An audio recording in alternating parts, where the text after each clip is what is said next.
Now I realize it's been a month and a half since Proposition 8 passed in California, but it's still making news.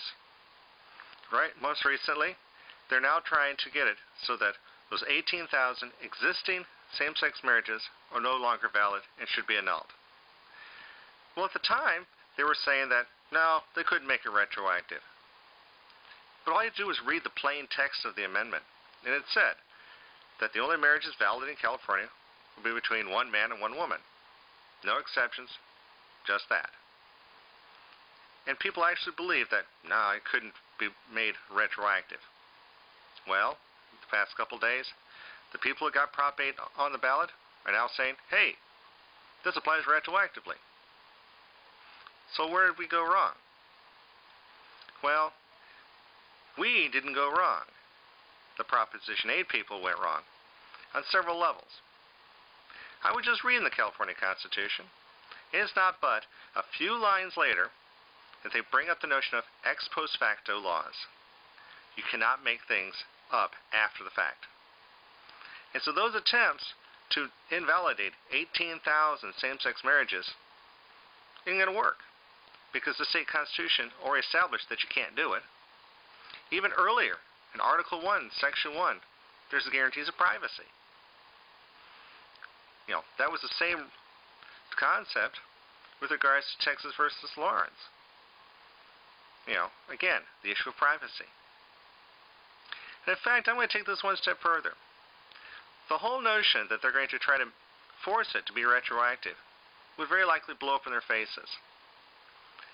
If they cannot make it retroactive, then it would invalidate Proposition 8 to begin with. And if it invalidates Proposition 8, they may have won the battle, but they ultimately lost the war. And they basically were doing all these efforts for nothing. Or, let's consider this scenario. What if they actually succeed in annulling these marriages in the state courts, even going so high as the California Supreme Court? That would undoubtedly bring it to federal court. And federal court is probably the last place these people want to go. There's a historical and there's a judicial precedence established back in 1971 that establishes, with regards to same-sex marriage, only the U.S. Supreme Court can rule on that. It dated back to 1971, involving a couple gentlemen in the state of Minnesota who believed that they should be allowed to get married in that state. And they fought it all the way up to seemingly the Supreme Court. Well, when it got to that level, the Supreme Court said, we're not going to take the case because it doesn't warrant being looked at. It was not a compelling interest for the federal court system. Well, with that opinion of basically saying, we're not getting involved, they basically established the precedence that the lower federal courts, since they're, lower courts, cannot go against the Supreme Court in this issue. Can you imagine what would happen if the Prop 8 got sent through the federal court system? If they were to narrowly look at the after the fact and ex post facto part of it, again, they would lose.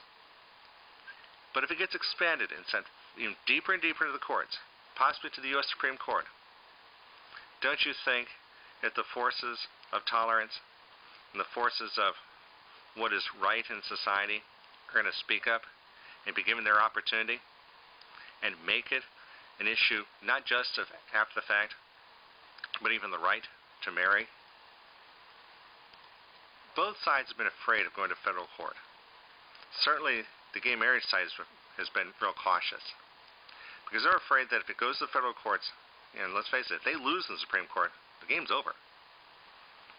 But I would make the claim that even with the makeup of the court now, the worst case scenario is a 4-4 division, because there's one judge, one of the justices, probably one of the most of the conservative of them, cannot take a side, because same-sex marriage would undoubtedly bring up Loving versus Virginia. And we have a justice that's sitting on the bench in the Supreme Court that's involved in interracial marriage. If they were to say that Loving versus Virginia, back in the late 60s, does not apply in this case, he could potentially invalidate his own marriage to his own wife. The best he can hope for is to recuse himself and stay out of it. But a 4-4 split within the court is not exactly a slam dunk for either side. I don't see how the gay rights side could lose. They may not win, but I don't see how they could lose in the Supreme Court.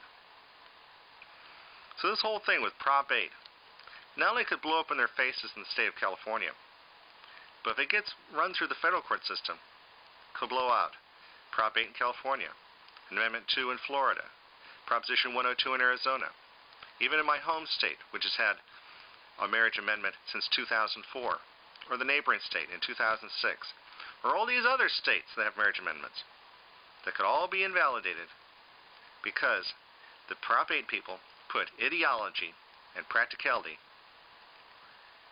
and against what is legal and appropriate. Bye for now.